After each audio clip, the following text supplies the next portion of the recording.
Hi everybody, and welcome back to Lost Genre Reddit Stories.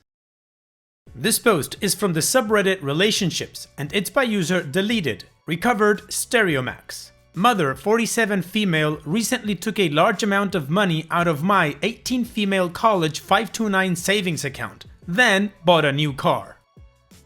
I apologize for this long ass story, but this is like an 11-year conspiracy. I can't believe this kind of thing actually happens. Alright. Some backstory. My mother R became a widow with 2 kids, me age 7 and my brother age 5, 11 years ago after my father died.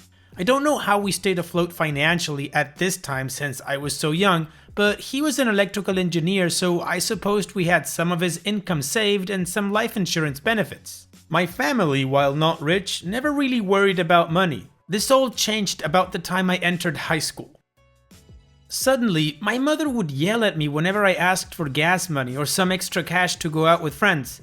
I may have been a bit of a spender, like most kids my age are, but money had never been a problem before and I didn't cope with the change well at first. Eventually, I cut back on my spending and started trying to find ways my family could save money. This worked for a bit and things were fine. I went out a little less and sometimes I had to drive the car on empty or ask for rides, but everything seemed fine. Then my brother, 17 male, dropped out of school. He was 15 at the time. Too young to stop going legally, but he refused to go nonetheless. Things got very dark very quick. We got letters from the courts, from the school, even some from child services. My mother was very lost and stressed constantly. My spending at this time dropped to almost nothing. I felt terrible guilt even asking my mother for lunch money. Her eventual solution was to send my brother to a military school over the summer.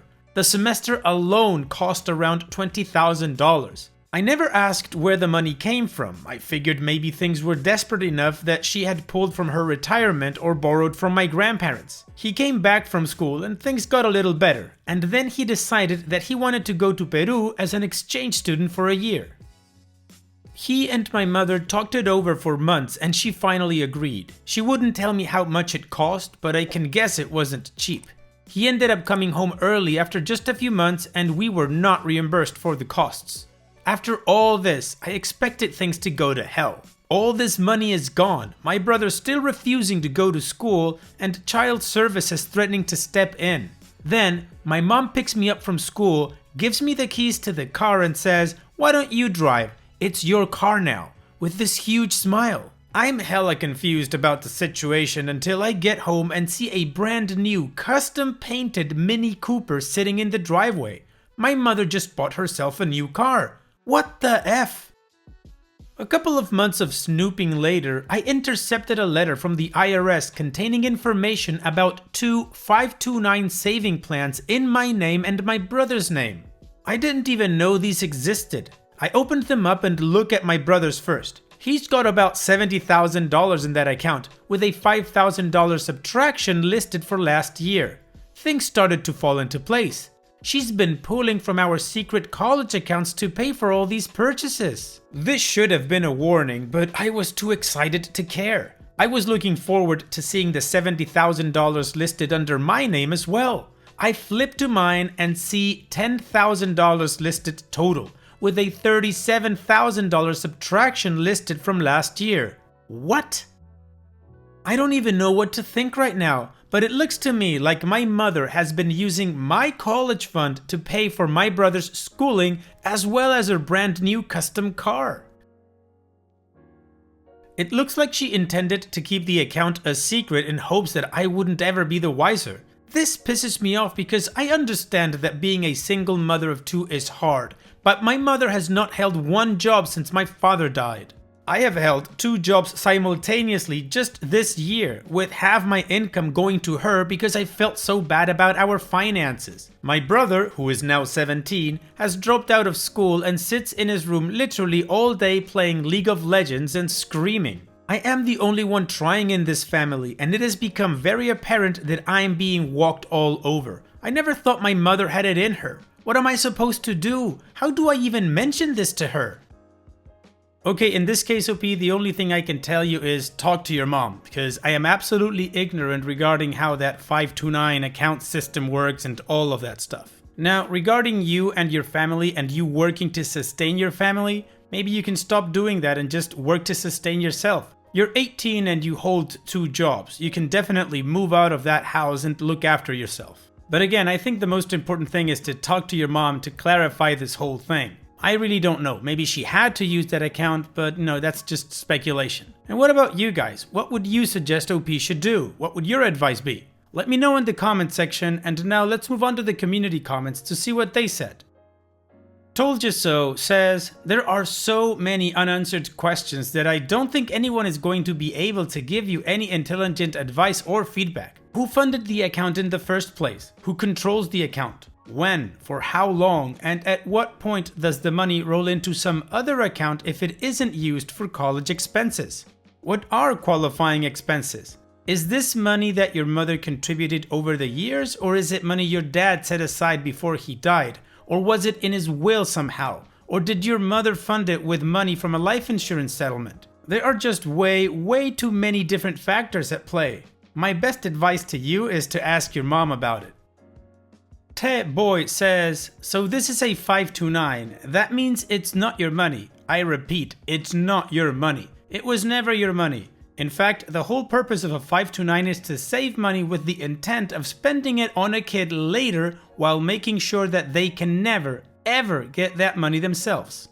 She can do whatever she wants with it. Now, if she is withdrawing the money for a purpose other than schooling, there are penalties that are basically to ensure that taxes are paid properly and no one is cheating the system, but it's still something she is allowed to do, and there is not a thing you can do about it. This is not a matter for legal counsel because she is breaking no laws, because this was never ever your money.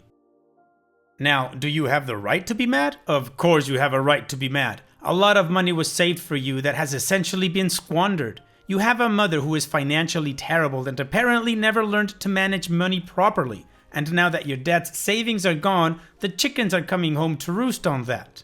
But honestly, these were problems with or without the 529 account, and you should address them as such. If you want to think of those 529 accounts as a promise your father made that your mother doesn't intend to keep, that's your prerogative, but don't think of it as theft.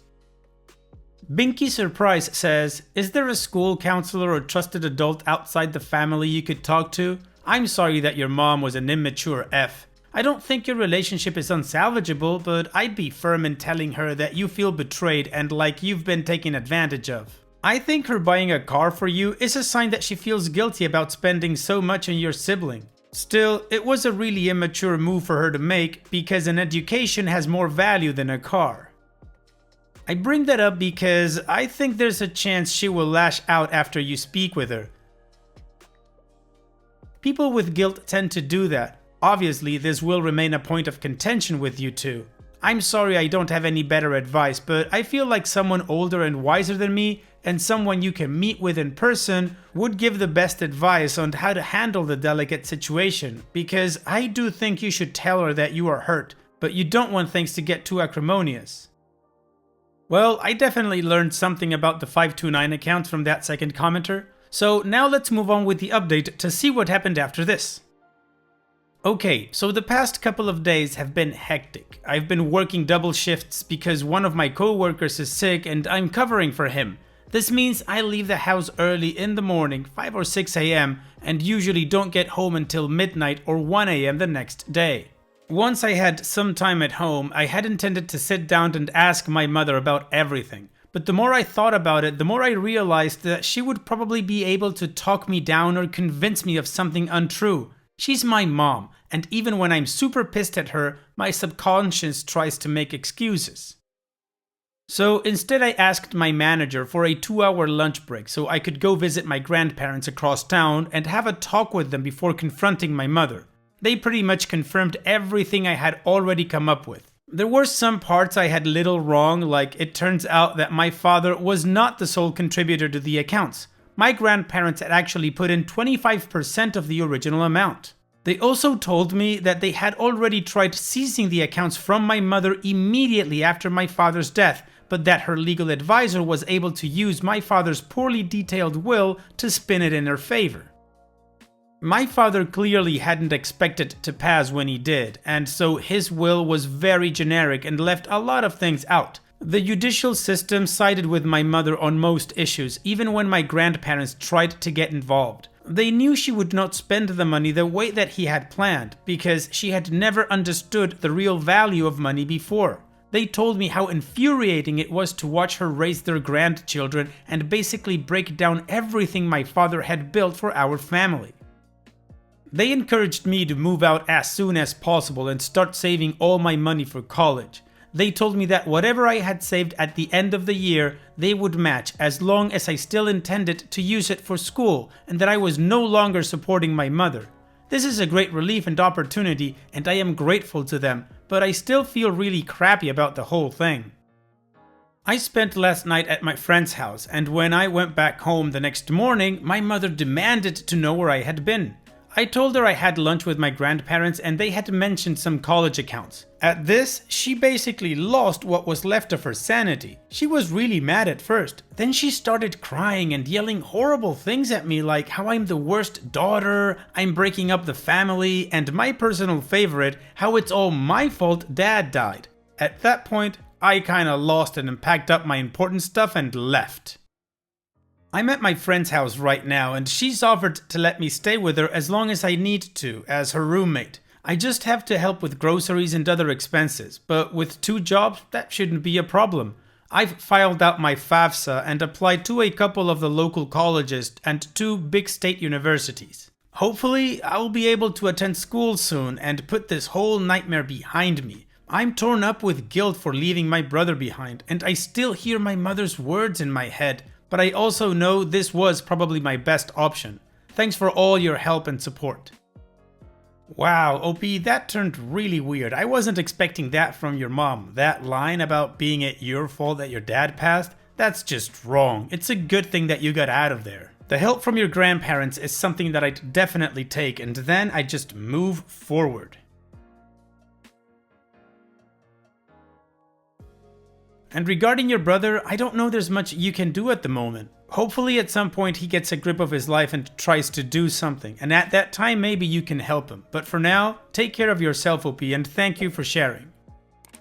This post is from the subreddit Malicious Compliance, and it's by user Unintegrity. You need to follow the law. Okay, no problem. I live in an apartment block in Europe with about 100 apartments in total. Every year we have an election for what could be compared to an American HOA, where we elect a president and a couple of board members to manage the general expenses and daily maintenance tasks, fixing garage ports, cleaning common areas, security cameras. While we do have a rule book of sorts, nobody on the board has ever been too bothered by neighbors going their own way as long as there are no complaints. I am the president of this HOA as of today, and I have had my fair share of interesting neighbors, but this one takes the cake. He bought a fancy Tesla, which he made an effort to flash around to the neighbors, kind of condescending on how useless old cars are and how we live in the past. Thing is, we don't have a charging station in the garage, so he has to go to the gas station to fill up the battery. There was no charger when he came in, so that shouldn't come as a surprise here. But as soon as he got the car, he started pestering the board asking about an EV charger. We need to keep up with the modern times, you know.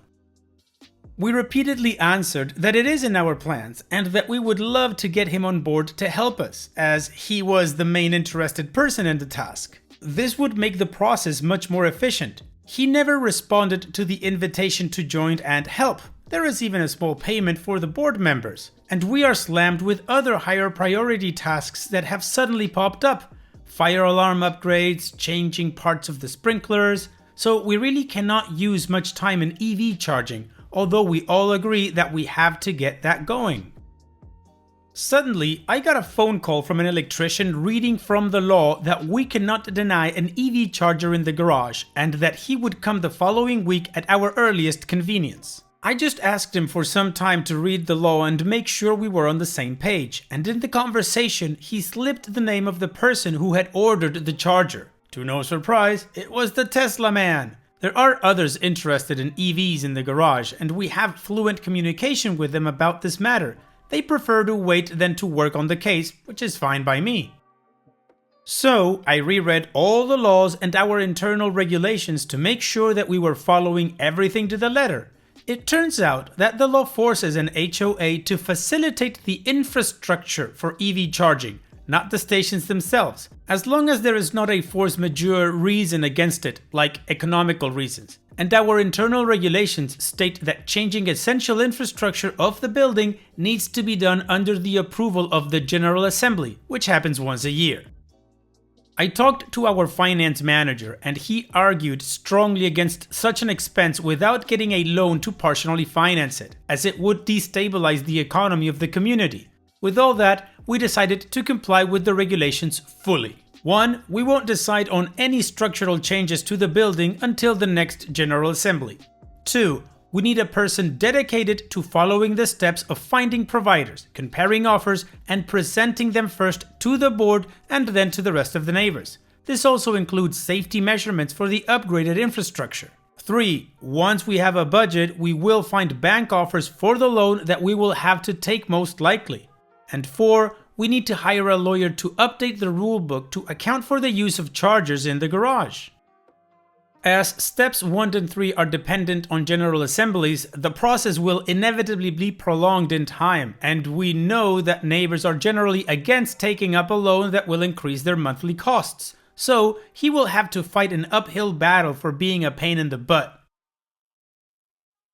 The best part of this is that before all this happened, we were considering setting up a temporary charging station for everyone, instead of the ideal solution of everyone being free to set their charger in their spot. That would not require a loan and was planned to be done during 2022. Now he will have to ask the assembly if this is an interesting way forward and abide by the response. I feel bad for the EV owners because when the Tesla guy invoked the rules, the game changed and now they have to wait for all the official processes instead of having a temporary, just A-OK solution while we got the rest in place. Well, Tesla guy triggered all of this, so he's only got himself to blame if he's pissed. Anyways, thanks for sharing, OP. Now let's move on to the next post. This post is from the subreddit Petty Revenge and it's by user LarryHood555. Screw me out of my deposit and then ask me for a favor? Many years ago, I rented an apartment for 2 years and never had any issues. Always paid rent on time. At the time, I used an online bank that didn't use checkbooks, so I would enter a check amount and the recipient online and the bank would print it up and mail it out. This is how I paid my rent, and these checks expired 90 days after the date they were written for.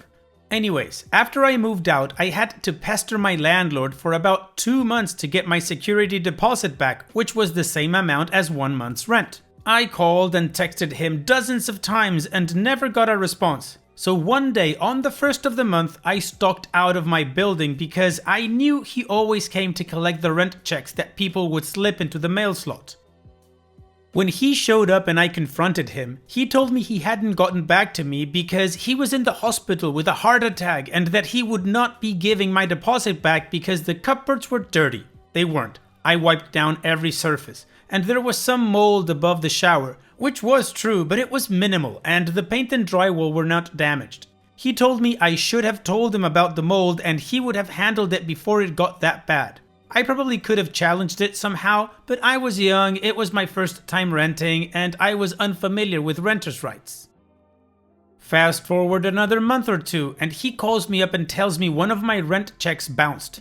I told him that's impossible because the money is placed on hold as soon as the check is printed. Then he changes his story and says his secretary lost the check behind the desk and they found it more than 90 days later. I told him he should have told me he lost the check and I would have cancelled it and sent a new one, but since he held on to my security deposit for no legitimate reason, I was not feeling inclined to help him. I hung up and never heard from him again.